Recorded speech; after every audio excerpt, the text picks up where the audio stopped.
Welcome ටු මයි YouTube channel. ඔයාලා අද එකතු වෙලා ඉන්නේ සඳයස් කතාවේ තවත් අලුත් කොටසක් එක්ක. එන්න අපි ඒක රස විඳිමු. 4 වෙනි කොටස. අදීෂා මං පව් මැඩම්. විෂාත් වොෂ්රූම් එකේ ඉද්දි මේ පොඩි එකා ආයෙ අඬන්න ගත්තා. මාත් කාගේද මේ පොඩි ළමයිගේ සද්ද කියලා හොයන්න පටන් ගද්දි තමා දැක්කේ.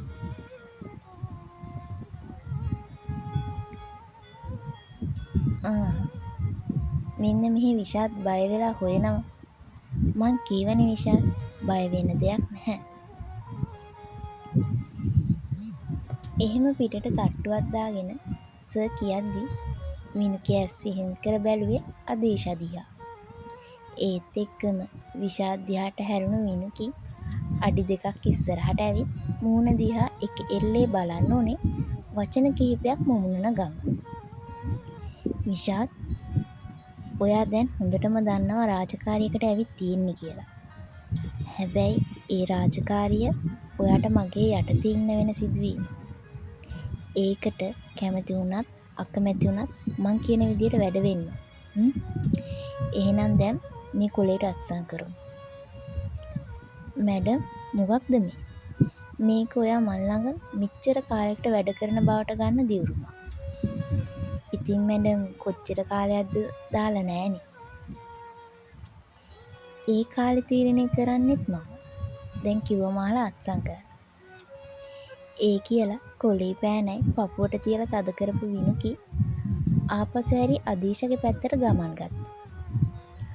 ඔයත් මේක හොඳට මතක තියාගන්න. ඔයාගේ රාජකාරියට වඩා ඉක්ම වුණු දේවල් වැඩි කරන්න හදන්න එපා.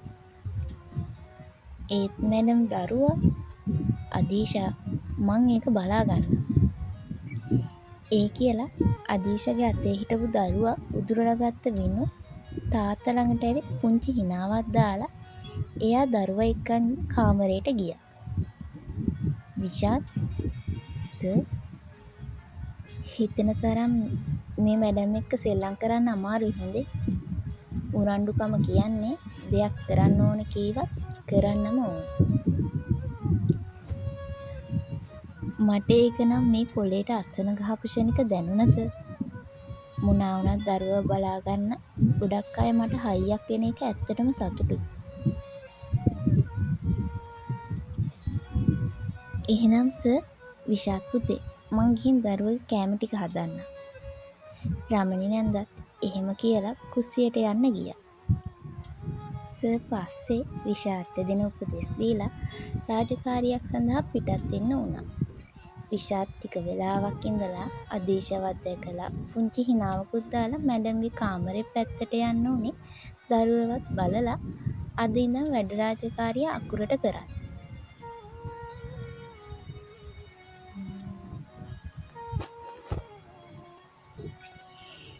ඉතින් ඔහොම ඒ සිදුවීමත් වෙද්දී අදීෂත් ගියේ රමණි නැන්දව හම්බෙන්න. අදීෂගේ වැඩ රාජකාරිය උනේ ඉහුම් පිහුම් කටයුතු.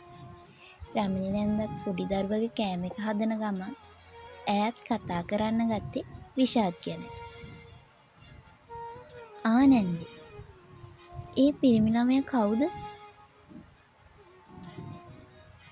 පව් අසරණ කොල්ලේ. කුමාර සර්ට ආම්බෙන් හම්බුණ ළමෙක්. අපේ සුදු නෝනට කරදරයක් වුණ වෙලේ මේ ළමයි දෙන්නලුනේ ළඟ ඉඳලා තියෙන්නේ. සර් ගැන නම් කියන්න දෙයක් නෑ. ඒත් සුදු නෝන නම් මාර නපුරුයි නැන්දේ. කට ගස් ගල් වලටත් මේ දවස්වල කන් තියනවා.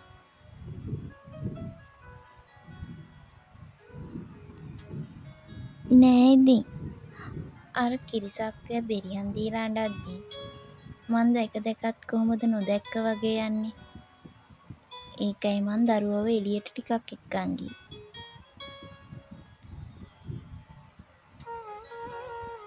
උඹ මටවත් කියන්න එපා.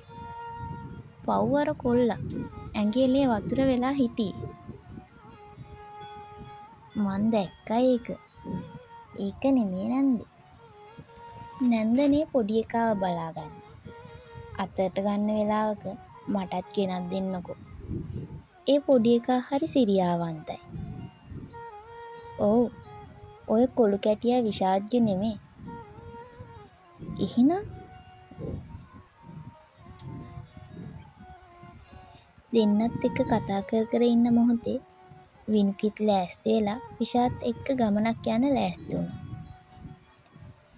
ඒත් එක්කම දරුවා වඩාගෙන ආපු විනු රමණි නැන්දගෙන් කෑම එකත් ඉල්ලගත්තේ හරියට දරුවගේ අම්මා ඇය වගේ. කිරි බෝතලේ දෙන්න නැන්දේ. අපි එද්දි ටිකක් හවස් වෙයි. හරි සුදු නෝනා.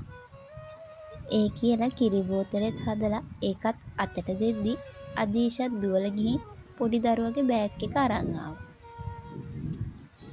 විශාත් දරුවට ටිකක් ඇඟ රස්නේ ගතියකුත් තිබ්බා. මේ පැනඩෝල් සිරප් එකක් තියාගන්න. අදීශා එහෙම කියලා බෑග් එක දුන්නේ විශාත්ගේ අතට. ආයි ඉතින් කතා දෙකක් නෑ. විනුක මිස් දාන බැල්මට විශාත්ගේ උගුරින් පහළට කෙළ බිඳින්නත් බොහොම අමාරු වුණා. දැන් හරිද? ඔක්කොම දුන්නද? තව මොනවද දන්නේ අඩුපාඩු? විශාත් කියන්න ඉතින්. එයාට ඔය පුංචි නෝනා හැමදේම කරලා දෙයි. අනේ සමාවෙන්න සුදු නෝනා. පොඩි එකා නිසානේ මං ඉක්මනට ඒ උදව්ව කරේ. තෑන්ක් අදීශා. මගේ පැටිය උදේ මන් නැති මොහොතේ බලාගත්තට. මේ උදව්වටත් තෑන්ක්.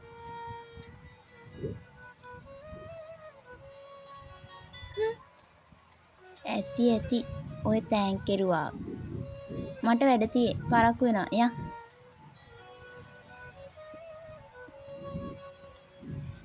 විශාත් ඒ ස්තුතිය අදීශට කරද්දි බලෙන්ම වගේ මැදින් හරස් වුණ විනෝ විශාත්ව බලෙන්ම වගේ වැඩේට එක්කන් යන්න ලෑස්ති වුණේ දරුවවත් තුරුල් කරන් පුංචි අහංකාර බැල්මකුත් දාන ගමන. මේ කරන මගේ ආදරණීය ඉල්ලීම. කතාව බලන අතරතුරදී මගේ කතාව ඔයාලට රසවත් නම් ලයික් එකක් දාගෙන අනිත් අයටත් බලන්න ෂෙයා කරන්න. මැඩම්, එකටම අපි කොහෙටද යන්නේ? දරුවට බෙහෙත් ගන්න. එහෙම කියලා බෑග් එකේ තිබ්බ පැනඩෝල් සිරප් එක අරන් කේන්තියෙන් වගේ කාර් එකකින් එළියට විසික් කරලා දැම්මා. මැඩම්, මොකක්ද ඒ කරේ? මොකක් වෙන්නේ නැති දෙයක් කරන්නේ නැත්තේ? ඉතිරි කොටසින් බලමු මොකද වෙන්නේ කියලා. ඉතින් අදත් මගේ කතාව ආදරෙන් වැළඳගත්ත ඔයාලට ගොඩාක් ස්තුතියි. හැමෝටම ආදරේ. බුදු සරණයි.